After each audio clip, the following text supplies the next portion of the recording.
Madam, सबसे पहले तो बहुत शुक्रिया, आपने मीडिया एम्पायर को टाइम दिया। आपने अपनी अमली सियासत का आगाज़ कब किया? अमली सियासत का आगाज़ मैंने अपनी अमली सियासत का आगाज़ 2007 में किया, जब मैंने पीटीआई जॉइन की। मेरे मियाँ असल में फ़ॉरेन सर्विस में थे, तो हम ज़्यादातर बाहर होते थे, मगर इमरान खान की एक्टिविटीज़ हर एक को पता थी। और उसके बाद जब मेरे मियाँ रिटायर हुए, एज़ अ गवर्नमेंट सर्वेंट वैसे भी हम पार्टिसिपेट नहीं कर सकते पॉलिटिकल प्रोसेस में। तो जब मेरे मियाँ रिटायर हुए और हम यहाँ वापस आए पाकिस्तान, तो मैंने ये देखा कि बहुत काम करने की ज़रूरत थी। और पीटीआई के साथ उस ज़माने में भी प्रोटेस्ट वगैरह हो रही थी, तो मैंने उन्हीं के साथ चलते-चलते मैंने फिर पीटीआई जॉइन कर लिया। तो उसके बाद से अ, कभी भी रिग्रेट नहीं किया कि क्यों जॉइन किया, क्योंकि बाहर जब हम यूरोपियन कंट्रीज़ में रहे या और मुल्कों में रहे, तो वो बहुत तरक्की याफ़्ता मुल्क हैं।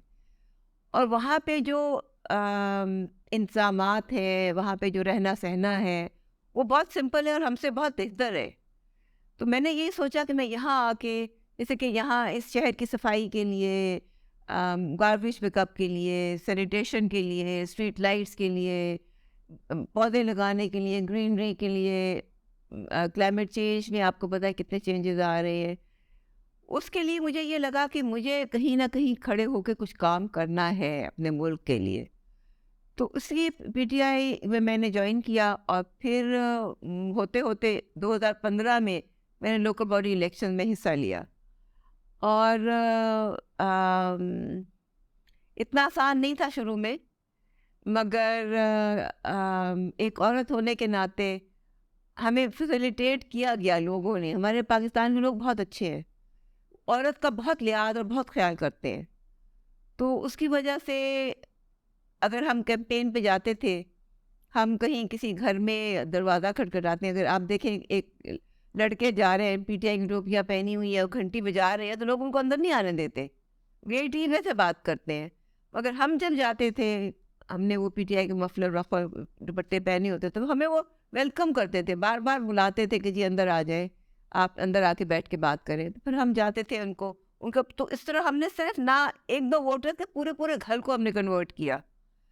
तो ये बहुत खुशाइन था, उसके साथ बस चलते रहे और काम करती रही। और अब अल्लाह का शुक्र है, फिर मैं लोकल बॉडीज़ में मैंने हिस्सा लिया, मैं वाइस, जैसे कि आज भी कल भी लोकल बॉडीज़ का इलेक्शन है, तो ये 2015 के बाद अब हो रहा है। और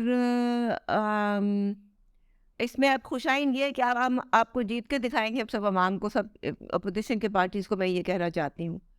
क्योंकि हमने एक सच्ची सियासत की है, शफ़ाफ़ सियासत की है और कोई हेरा-फेरी नहीं की है। यहाँ पे भी आपने देखे, मेरा ये हल्का था F10 F11, तो इसमें भी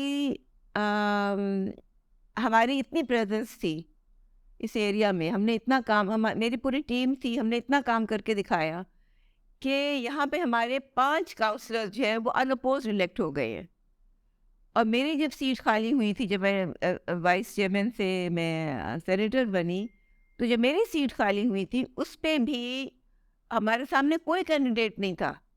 तो मेरी जगह जो अफ़ज़ल ख़ान इलेक्ट हुआ, तो वो अनअपोज़्ड इलेक्ट हो गया। और यही वजह थी कि ये वाहिद हल्का था। और I8 और बाकी हल्के भी थे, ये जो खाली हुए थे ना, राजा खुर्रम का भी था, NA52 NA53, इनमें धांधली का इतना शोर मचाया अपोजिशन पार्टीज ने, इतनी उन्होंने करने की कोशिश की कि इलेक्शन वो हर दफ़ा मुलतवी करा देते थे। तो हमारे यहाँ क्योंकि कैंडिडेट ही उनके सामने कोई नहीं था, तो इसलिए वो अफजल खान अनअपोज इलेक्ट हो गया। और अभी भी 5 इलेक्ट हो चुके हैं अनअपोज्ड, और अब आगे देखें, कल इंशाल्लाह वो बाकी भी हो जाएंगे। मुल्क की तरक्की में ख़वातीन के किरदार को कैसे देखती हैं आप? मुल्क की तरक्की में बहुत ज़रूरी है कि ख़वातीन आगे बढ़ के निकले और काम करें, क्योंकि मैंने काम करके देखा है ना, हमारे लिए जहाँ पे कुछ मुश्किलात हैं, वहाँ पे आसानियाँ भी है। और जब तक कि आप एम्पावर नहीं करेंगे ख़वातीन को, तो मुल्क की तरक्की जिस तरह से पहले से उस रफ्तारी से थी ना, अभी भी उस तरह चलेगी अगर औरत आगे नहीं आएगी। अब जिन जिन एरियाज में औरतें आगे आ रही हैं, देही इलाकों में भी आप देख लें, तो वो एरिया ज़्यादा तरक्की पजीर है। आपने देखा, आप मुकाबला करके देख लें बाकी एरिया से। तो ये बहुत ज़रूरी है। आप खुद कफ़ील हो जाती हैं औरतें, एम्पावर हो जाती हैं, अपने बच्चों को अच्छी तरबियत देती हैं, उससे बहुत फ़र्क पड़ता है। अभी इस्लामाबाद में बलदियाती इलेक्शन होने जा रहे हैं कल, तो पीटीआई की कैसी तैयारी है? पीटीआई की भरपूर तैयारी है, बहुत अच्छी तैयारी है। और जब ये इलेक्शन अभी पोस्टपोन किए हैं इलेक्शन कमीशन ने, अम, उस वक्त भी हमें सेक्रेटरी जनरल साहब ने कहा कि आप बिल्कुल ये समझें इलेक्शन पोस्टपोन नहीं हुए या आखिरी मिनट पे हो जाएंगे। और हमने अपनी तैयारी पूरी रखी है। हमारी मेरी पूरी टीमें हम हर जगह है मौजूद थी और उन्होंने खूब कैंपेनिंग की है। और यही वजह है कि कल हम पूरी भरपूर तैयारी से जाएंगे और हमारी तैयारी है, हमें कोई चीज़ रुकावट नहीं हमारी बन सकती। फेडरल गवर्नमेंट कोर्ट का आर्डर चैलेंज करने जा रही है, आप क्या कहते हैं? Federal government court, high court है, अब वो तो हर ऑर्डर चैलेंज कर देते हैं, वो तो डरते हैं इलेक्शन से, तो वो तो करेंगे। अब कल इलेक्शन है तो वो अब क्या करेंगे, कहाँ से करेंगे? अब देखिए कल क्या होता है। अभी जो मुल्क की मुआशी सूरत हाल है, अगर पीटीआई इक़्तिदार में आती है तो इसको कैसे मैनेज आउट करेगी? यही सवाल हमने, हमारी कल सेनेटर्स की मीटिंग बुलाई थी खान साहब ने लाहौर में, तो यही सवाल हमने उनसे पूछा था खान साहब से। तो उन्होंने कहा इसी तरह मैनेज करेंगे जैसे हमने पहले किया था। पहले भी हमने इसी तरह मैनेज किया। पहले भी इतना बुरा हाल था मुल्क का कि कोई अंदाज़ा नहीं आप कर सकते। जैसे अब तो बिल्कुल उससे भी बुरा हाल है, मगर पहले तो सिर्फ 2 हफ्ते के पैसे रह गए थे हमारी ट्रेजरी में हुकूमत चलाने के लिए। तो अभी भी वही, अब तो खैर उससे भी बुरा, अब तो डिफ़ॉल्ट के नज़दीक हम पहुँचे हुए हैं, बल्कि डिफ़ॉल्ट कई चीज़ों में तो हो भी चुका है। तो इमरान खान ने कहा है हम पूरा तैयार हैं, तो इंशाल्लाह जिस तरह से हमने पहले किया था उसी तरह से अब करेंगे। फाइनेंस मिनिस्टर है सागडार साहब, वो कहते मुल्क को फिर डिफ़ॉल्ट होने से हमने बचा लिया है। खुश फहमी में है वो, डिनाई में है वो, फैक्ट्स को फेस नहीं कर रहे वो। हर एक के मुंह पे है, हर एक को पता है कि डिफ़ॉल्ट कुछ चीज़ों में हो चुका है। डिफ़ॉल्ट कब होता है? जब आपकी पेमेंट्स रुक जाएं, आप पेमेंट्स ना कर सके, उस वक्त वो उसको डिफ़ॉल्ट कहते हैं। जब आप रोक दें लोगों को कि एलसीज ना खोलो, आज एलसीज नहीं खुल रही है, कोई बाहर से सामान अंदर नहीं आ सकता नहीं है। इसलिए नहीं खुल रही क्योंकि वो कह रहे हैं कि अगर खोलेंगे तो डॉलर में खुलती है, डॉलर बाहर चला जाएगा, डॉलर है नहीं हमारे पास, तो इसी को डिफ़ॉल्ट कहते हैं। और दूसरी ये कि जब फैक्ट्रीज बंद हो रही होती है उसको डिफ़ॉल्ट कहते हैं। और फैक्ट्रीज रोज़ाना के हिसाब से बंद हो रही है। आपने देखा कि ये टोयोटा की बंद हो गई है, सुजुकी की बंद हो गई है, टेक्सटाइल इंडस्ट्रीज तो बिल्कुल ही तबाह है। तो इससे ज़्यादा और क्या होता है डिफ़ॉल्ट? इससे ज़्यादा अब नेक्स्ट स्टेप जो होता है वो मेजर पेमेंट्स आपकी अगर आप ना कर सकेंगे तो फिर देखते हैं कि मुल्क में क्या होता है। तो वो तो अब हम उसके नज़दीक हैं बिल्कुल। पीटीआई गवर्नमेंट में फेडरल लेवल पर बहुत से बड़े प्रोजेक्ट शुरू किए गए थे, एहसास प्रोग्राम, सेहत कार्ड और रोशन डिजिटल पाकिस्तान। तो क्या अब दोबारा आती तो ये जो प्रोग्राम दोबारा शुरू करेगी? इंशाल्लाह करेंगे। और यही प्रोग्राम हम इनको करके दिखा रहे हैं पंजाब में। सेहत कार्ड भी पंजाब में है और राशन कार्ड भी पंजाब में है, और जो एहसास प्रोग्राम है ना वो भी चल रहे हैं पंजाब में। और हमने हमने जब ये फ्लड के लिए जो हमने एड मांगी थी लोगों से, 14 करोड़ की हमें कोई इमदाद मिली है बाहर से, हमारे लोग जो उन्होंने भेजी है ओवरसीज़ पाकिस्तानीज़ ने, तो वो हमने डिस्ट्रीब्यूट किया है। सानिया निश्चय बहुत अच्छा काम कर रही है। वो हमने केपी से शुरू किया, केपी में दिया है, फिर हमने बलूचिस्तान में दिया है, वो खुद जाके दे के आई हैं, और अब हम सिंध में दे रहे हैं। और पंजाब में भी हमने थोड़ा सा दिया क्योंकि पंजाब में इतना ज़्यादा नुकसान नहीं हुआ जितना कि सिंध और बलूचिस्तान में हुआ है, केपी में भी हुआ है। मगर लगी हुई है जी, दे रही है, काम चल रहा है और बहुत फ़र्क पड़ा है इससे। हमारे वोटर्स को, लोगों ने देखा है कि देखिए आप, कोई तो है हमारे लिए खड़ा हुआ, कोई तो है जो काम कर रहा है। कोई तो है जो हमें पैसे दे रहा है, इमदाद, माली इमदाद दे रहे हैं उनको, तो इस पर तो चल रहा है प्रोग्राम हमारा। पीडीएम की 13 से 14 जमातें हैं, अगर वो एक निशान पर इलेक्शन लड़ती हैं तो आप समझते हैं कि वो पीटीआई को टफ टाइम दे सकती हैं?